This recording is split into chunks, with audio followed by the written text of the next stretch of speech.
안녕하세요. 오늘은 제가 지난 1년 동안 서핑을 하면서 겪었던 어려운 일들, 그리고 조금만 더 빨리 알았었다라면 어땠을까 하는 것들에 대해서 얘기해보고자 합니다. 제 개인적인 의견이 많이 들어가는 만큼 그저 참고용으로만 봐주시면 감사하겠습니다.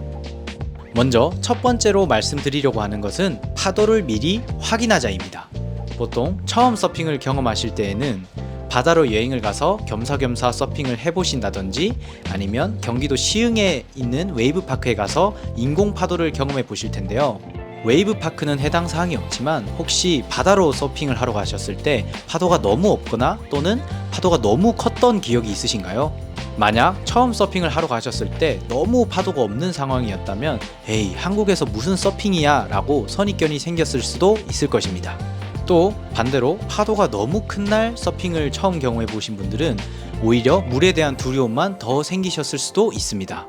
사실 이렇게 처음 서핑을 경험해 보시는 분들은 파도 예보가 있다는 사실을 모르시는 분들이 꽤나 많습니다. 저도 역시 그랬고요. 그래서 서핑을 하러 오실 때 또는 예약하기 전에 미리 파도 예보를 확인하시고 오시는 것이 좋은데요.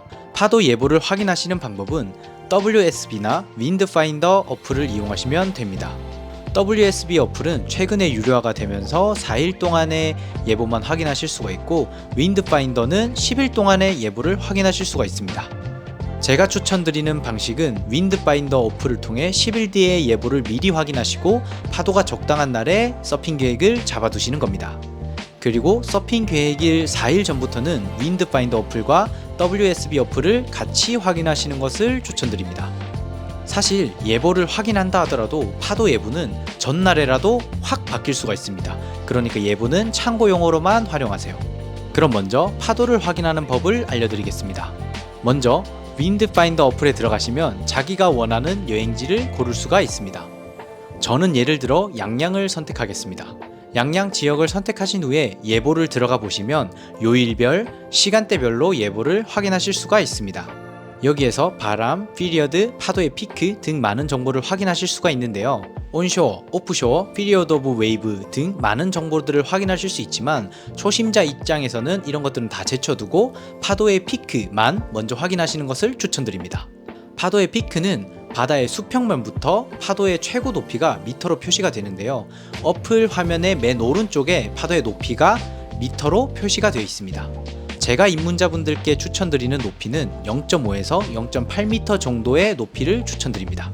정확하다고는 볼 수 없지만 입문자분들께서 0.5에서 0.8m 정도의 파도 높이가 되면 서핑을 즐기시기에 전혀 무리가 없다고 판단됩니다. 그리고 서핑을 계획해 두신 날이 다가오면 WSB 어플도 같이 확인하시는 것을 추천드립니다. WSB 어플도 마찬가지로 파도 예보 탭에 들어가면 맨 오른쪽에 파도의 높이가 미터로 표시가 되는데요. 이전과 같은 방법으로 파도의 높이를 확인해 주시면 되겠습니다. 만약 여러분이 3일 여행을 계획하셨다면 미리 파도 예보를 확인하시고 서핑 날짜를 조정을 하시면 더 재밌는 서핑 여행이 되지 않을까 생각이 됩니다.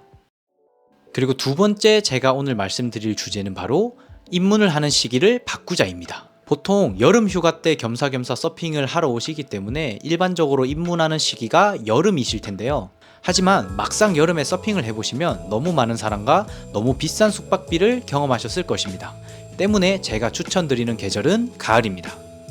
가을이면 너무 춥지 않은가요? 라고 하시는 분들도 계실 텐데 그렇지 않습니다.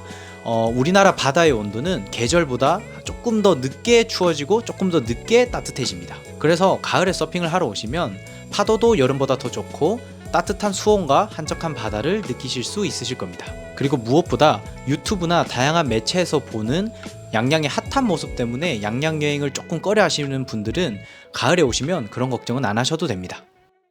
그리고 세 번째 제가 말씀드릴 주제는 바로 지상훈련입니다. 아무래도 저도 그렇지만 서울 또는 경기도권에 사는 분들이 많다고 생각됩니다. 때문에 자연스럽게 서핑을 하러 갈 수 있는 횟수가 적어지게 되는데요. 저 역시도 한 달에 2번 내지 3번 정도만 서핑을 하러 갑니다. 서핑 연습을 하는 횟수가 적고 시간 간격이 길다 보니 실력이 천천히 늘 수밖에 없는데요. 때문에 지상훈련은 선택이 아닌 필수입니다. 사실 지상훈련이라고 해도 별다를 게 없습니다.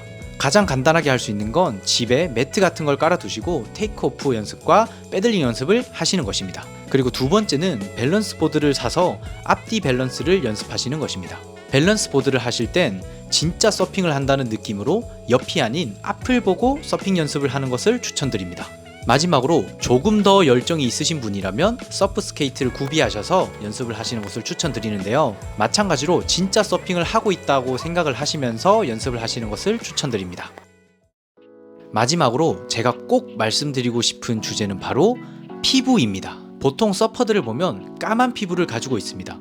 피부를 까맣게 태우느냐 또는 하얗게 유지하느냐는 이 서핑 초기에 결정됩니다. 피부를 태우고자 하신다면 상관이 없지만 저 같은 경우는 피부만큼은 꼭 지키는 편입니다. 아마 많은 분들이 그냥 올리브영에서 파는 워터프루프 선크림 1개 정도만 사서 바르고 서핑을 하실 텐데요. 바다의 소금물과 자외선은 피부를 망가뜨리기에 너무나도 좋은 환경입니다. 때문에 저도 피부가 많이 상했고 상한 후에 부랴부랴 다시 피부 관리를 시작하였습니다. 만약 피부가 상하는 게 싫다면 제 방법을 참고해보세요. 저 같은 경우에는 2개에서 3개 정도 되는 선크림을 덧바르고 있습니다.